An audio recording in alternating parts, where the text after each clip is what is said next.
Ary mananantsika ny fotoana amin'ity hariva ity dia hetsika mahafinaritra ho an'ny taranja azakazaka izy ity na ny taranja fototra atletisma izay karakarain'ny DRGS ny aloatra mangorona zareo anivon'ny taleparitry ny fantanjahantena amin'ny faritra aloatra mangory iny izay azo lazaina fa dia metsiketsika tokoa amin'izay fanatanjahantena izay izay tarihan'ny tale Arnaud Andrianiaina izay karazan'ny mikarakara na eo amin'ny lafin'ny fampahafantarana ny olona amin'ny antotaratasy amin'izany fanatanjahantena fananganana club sy ny maro samihafa ny eo ihany koa ny fanetsiketsehana ny fitazana vatana amin'ireo tanora any amin'ny faritra aloatra mangoriny dia raha antsika ary ny hetsika izay nikarakarain'izy ireo ny 30 novambra lasa teo.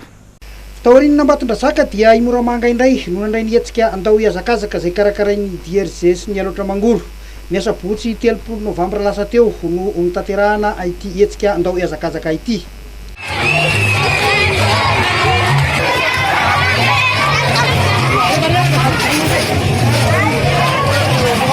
Namakivaky ny tanàna narahana amin'ny fanatanana maro no nentin'ny mponina ao Moramanga niatrika ny hetsika andao iazakazaka.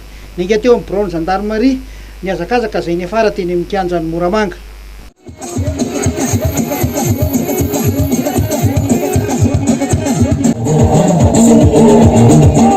Ankoatra ny azakazaka dia nisy ihany koa ny fampisehoana ndraisin'ireo mpiangaly ny taranja Ayady Anjara.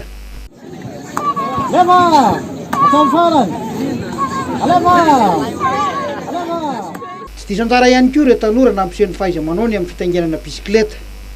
Namarana ny hetsika ny Zumba izay niarahan'ny mpiazakazaka rehetra naray anjara.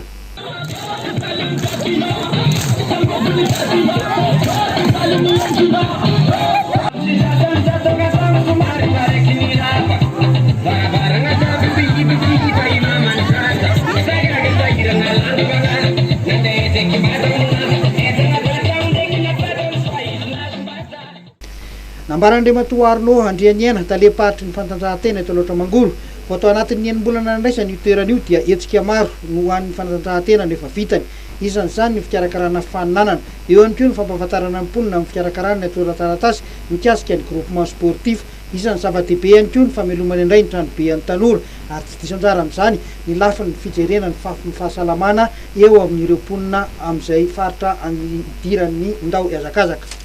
Dia iny fanadihadiana iny koa tompolasy tompoko vavy no ametrahako veloma mandram-piona ho amin'ny herin'ny an'ito izay misaotra anao nanaraka ny fandaharana mahery hatramin'ny farany. Misaotra ihany koa ny namana teknisiana niarana nantosan'ny fandaharana azadino ary ny zoma hariva amin'ny enora sasany fandaharana 15 izay arahanao eto amin'ny fahitalavitra Ma TV.